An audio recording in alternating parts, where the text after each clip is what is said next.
She is. Hi, Patricia. This is Patricia Kelly. Hello. Hi. Hello, Nashville. How are you? Hi. Sorry, I didn't see you overhead. Did Can you you? have fun? Did you enjoy the movie? It was gorgeous. It was gorgeous. It looks so good. How are things in Los Angeles today? It's a little warm here in Los Angeles, but it's dry, so no complaints. But I Okay. just wish I'd been there because I've never had the opportunity to see that movie on a big screen. I've only seen that on television, watching it with Gene, and it drove him crazy because on TV, you just had that panning and scanning, and it just made him sick because he said this was such an extraordinary movie when it was shot, and they believed that CinemaScope was going to be the art of the future, and then it was not a television medium at all. So very few people have ever seen it the way you just saw it. So I'm very jealous that you got to see it in such an extraordinary format. Yes, and it's a nice rainy day here in Nashville, so an even better time to cozy up in the theater, the velvet seats with popcorn, and watch this beautiful film. It looked incredible. So, as you know, along with you and the rest of the world, we've been celebrating Gene Kelly's 100th birthday with a 6-weekend series of his films, and it has been such a treat and really kind of, series like this are our reason for existing because we can share a 35 millimeter print like this one with people who grew up with Gene Kelly's work and also introduce his work to a whole new audience. In fact, we have a young audience with us today. We even added a screening of Xanadu for a midnight movie, which we do once a month, and we had some young people here roller skating down the aisle. So this has really been a multi-generational experience. So I wanted to ask you what you've been doing to celebrate the 100th birthday of Gene Kelly and who you've met along the way, what kinds of audiences you've met.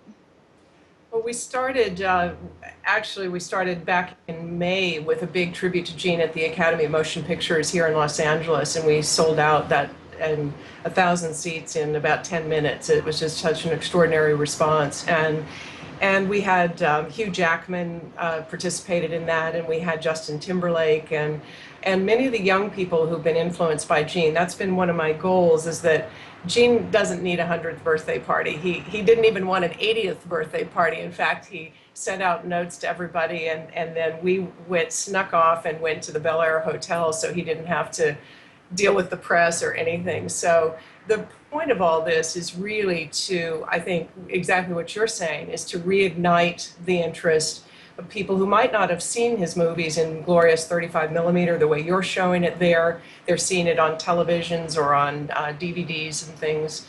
And then to look at this new audience, because I think one of the things that's so extraordinary about Gene is that he's been gone over 16 years, and yet you turn to people like Hugh Jackman, Justin Timberlake, Ben Vereen, Rita Moreno. The person who influenced them was Gene Kelly. And you talk to the head of the Royal Danish Ballet, the head of most of the ballet companies, and his name is what comes up. And I think that's what we really want to celebrate, is the legacy, and the legacy of the innovation, how extraordinarily ahead of his time he was. And you see him performing, but what a lot of people have forgotten is that he really wanted to be known as a creator, as the guy behind the camera, the one who choreographed what you saw, who directed what you saw, and for changing the whole look of dance on film. I mean, you wouldn't see somebody roller skating and dancing prior to Gene Kelly. And I've not seen anybody do it since either. Right, that's not something that just everyone can do.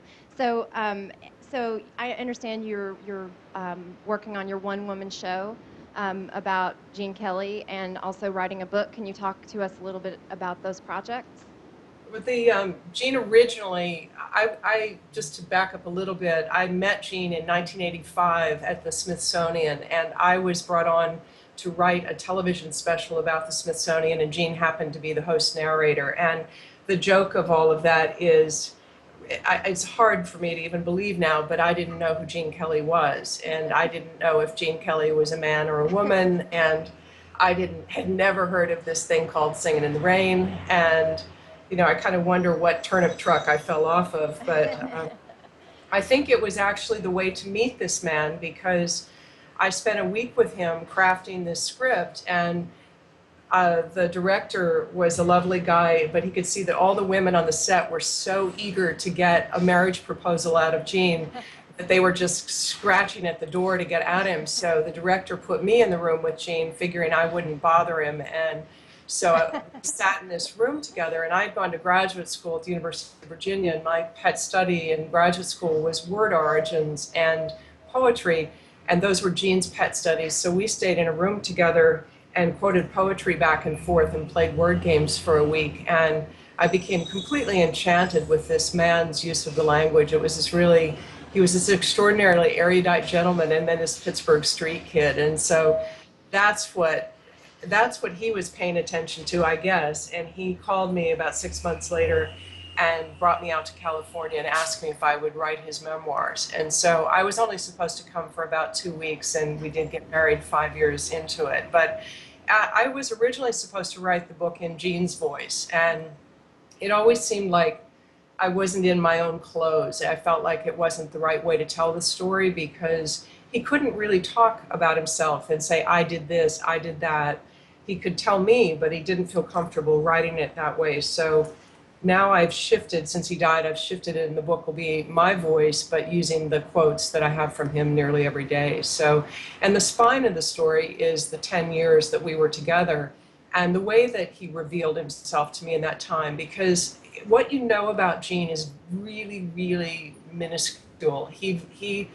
The world knows very little about him, and what you know is what he allowed you to know. And then also there's this tremendous amount of misinformation out there. But I think that it would take maybe 5 years into our relationship, and he would reveal something. And then as he approached the end of his life, it almost became like a Catholic confessional as he began to let down more and more of the guard that he had so carefully built around himself. So I want the readers to feel that kind of journey and that growth, which I think was extraordinary. I think most men of that age don't really sit back and reevaluate their lives, and to his credit, he did.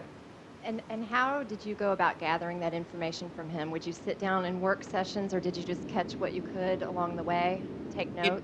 In any format imaginable. I mean, if I put the tape recorder out, he became very conscious of a tape recorder, but I wanted to record it because of the volume of material. And it would often take an hour or so for him to relax enough to forget the tape recorder was there. A lot of my notes are on, you'll see the blog that I've started is called Notes on a Napkin, because we would go on a date every Saturday night to dinner. We'd go to Wolfgang Puck's restaurant called Spago.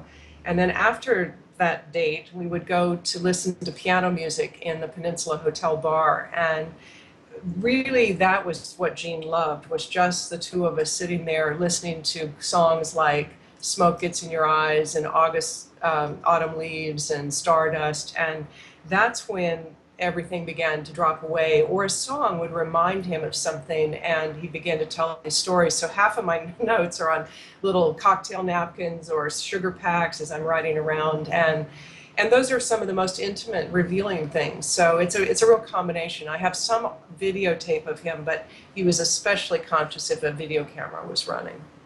I hope you'll include some of those notes as illustrations in the book. That would be fun to see, your quick notes. And so how are you telling the stories in the one-woman show? What's the format?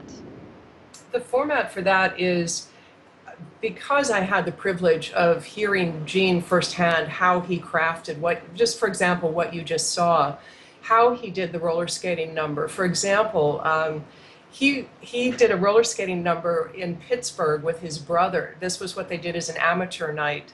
They would go around to the little towns outside of Pittsburgh and across the Ohio line. And they were wearing little short pants, the little +4s and little sweaters, and had their hair slicked back. And they would go, and the way that they would determine who won is that the head of the amateur night would pass his hand over the heads of all the participants, and by the applause they would win. And you might get $1, you might get $5. And Gene and his younger brother often won because they did an even more athletic, acrobatic number that, like the one you saw with Gene. Gene's 43, about 42 years old actually when he shot that number, which is pretty advanced for, what he's able to do. Most dancers' careers and before that. But Gene and his little brother would often win because they were so charming, and nobody had seen, and they were doing real athletic kip-ups and things like that. So, but he would sit, for example, the notes, I kept notes if we ran a film. He hated looking at his own pictures because he would always see the things that he didn't do, should have done better. You know, if his leg isn't in a perfect ballet position, he'd cringe. But I must say that when I was just looking at my notes for that, and he sat there, I had the recorder go, and he said, very good, Gene, very good, Gene. And he said, and that I'll say that about one time in 1,000. And usually he didn't, you know, he, like with Jerry the Mouse, for those of you who've seen Jerry the Mouse, it drove him crazy because his leg isn't out in a perfect line and the mouse is jumping over it. And nobody's looking at that. They're looking at how enchanting that is. But I think that he thought that can it be I like myself? He said that's probably the best number I ever did. And he said that it was the best in his playing a scene, which is what distinguishes Gene's dancing choreography from others, is that Gene wanted the dance to further the story. He was playing a role. So he had to choreograph that number, but make it fit this guy who's just kind of forgets he's got skates on and he's leaving this rink, and he comes out and he has to make it believable and to propel the story. And that's what distinguishes Gene's choreography from everybody. Yeah, thank you. It's so sobering and interesting to hear that Gene Kelly would look at the performances that we see and find fault with certain little things, but he was human like everyone, so I can understand it. I think it might be time to ask some questions from the audience. Anyone want to step up here with a question? Can you come up here, please? Yes, I think you should. Hey, Cindy, I've got the mic here. I'll hand it to you. If you'll stand here in front of the camera, she can see you. Otherwise, yeah, that's nice. Thank you for being here. Well, I wish I were there. I'll be there. But you know, in technology and everything. But invite me. Maybe I can come do my show in Nashville. I'd love to do that. Oh, that would be great. You talked about when he was a little kid that he would go around and do this roller skating act with his brother, but clearly he had years of technical training, because you can see what a technically beautiful dancer he was as compared to anybody else of his time. Can you talk a little bit about where he got this training? Well, let me just say, if he were there, he would just give you a very big hug, because a lot of people don't understand the depth of his training. And Gene was very trained. He was a classically trained ballet dancer. He studied with one of the top ballet teachers, and a woman named Berenice Holmes at the Chicago Dance Masters. And she was trained by the great Russian tradition of Adolf Bohm. And interestingly, Gene was the only male in the class. And this is just an example of how he would reveal the stories to me. When he first told me the story about it, he said that he would leap so high in the class and then he wouldn't come down on the beat. And she finally said to him, she said, you know, I love your leaps, but I'd sooner you came down on the beat. And she was the one he credited, because she said, dance like a man. Your arms have to be strong. There's no soft. You're not a girl. It's not fluid. It has to be a very strong masculine arm. And so I had this image of her as this, gray-haired ballet mistress, with a cane, stamping out the steps.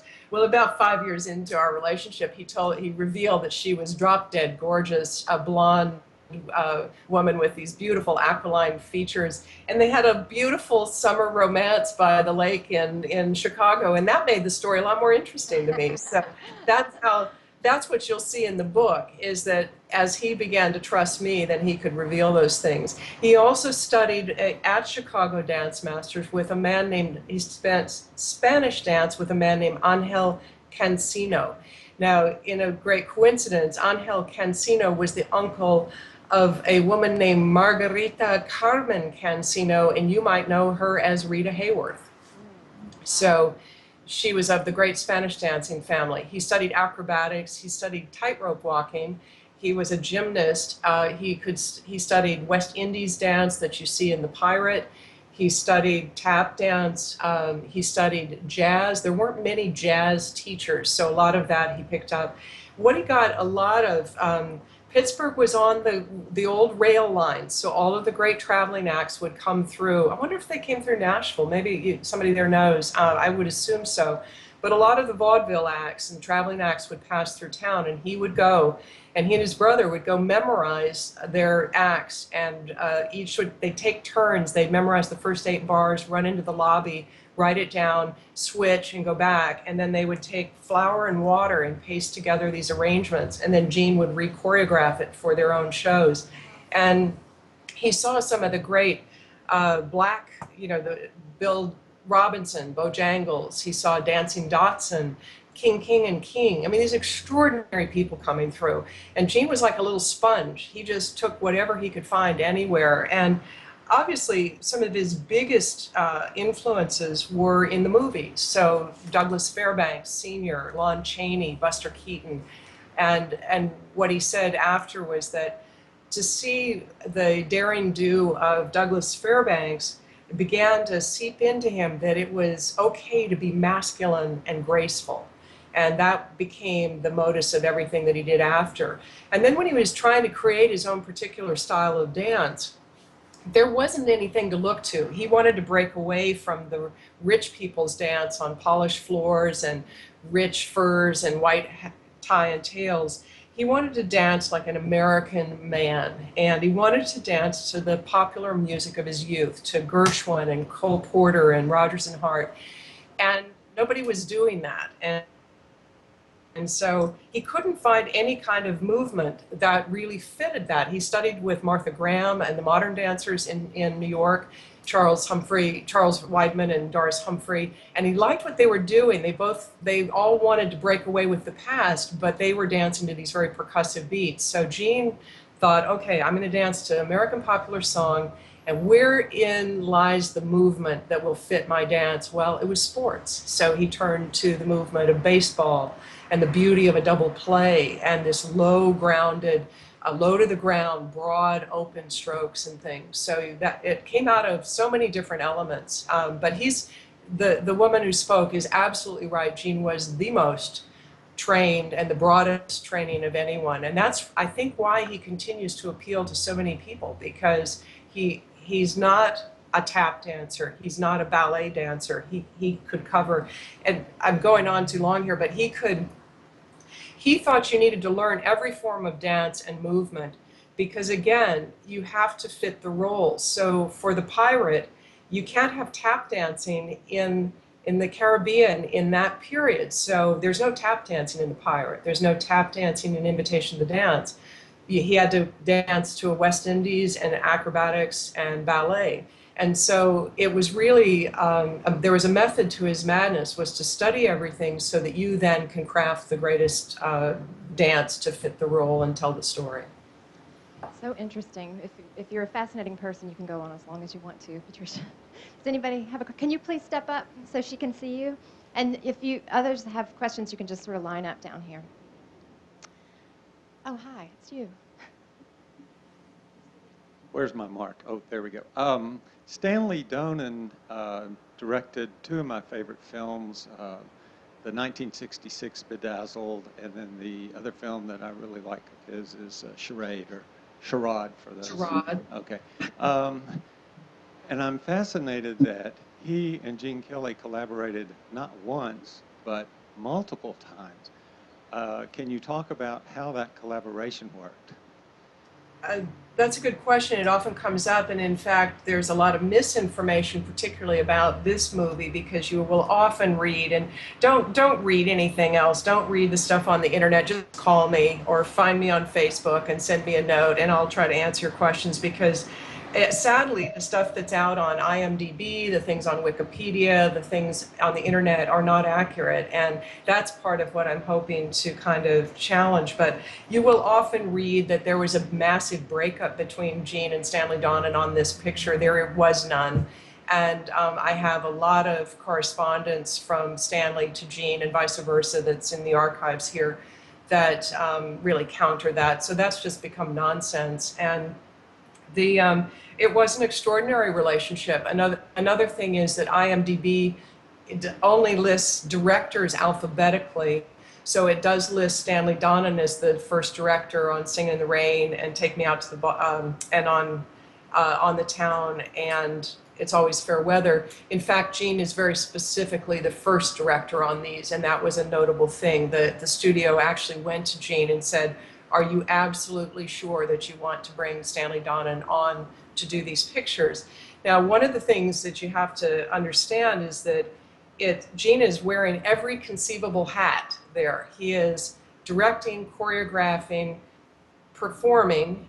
He's also monitoring the music, the costumes, and everything else. And I was just in Washington, D.C. with Rita Moreno of West Side Story fame, and she was on the set. She had a very small role in Singing in the Rain, but she said she sat on the set every day to watch. And she said it was just phenomenal that Gene would just literally leap from one place to another, because he would be behind the camera checking the angle of the camera and make sure that's fine, and they would have a dance-in, what's a dance version of a stand-in.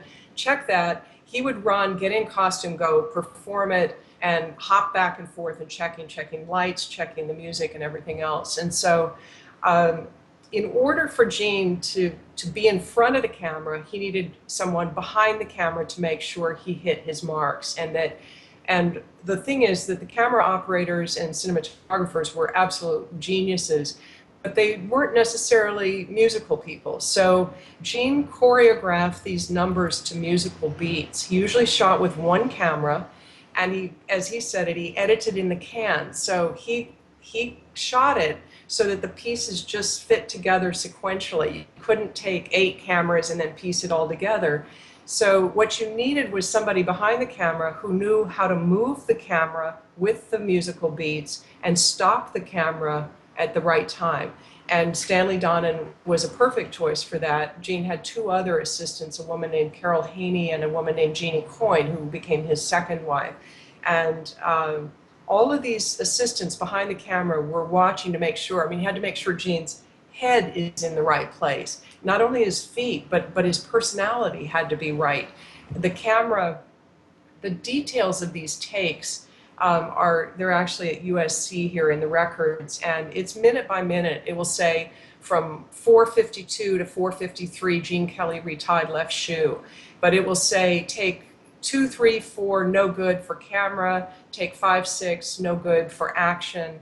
And Gene relied on these people behind the camera to make sure he looked the way he was supposed to look. And so it was a very vital, and it was a terrific collaboration, and worked very, very well. We have another question. You can stand here. It's great to be here watching you telling about Gene Kelly, and it kindles my old memories. I come from India, a place called Kurnool, and we used to finish cricket matches on Sundays usually, and so that we could go and watch the great movies. And this movie, we could finish our match a little bit late, so I missed first portions.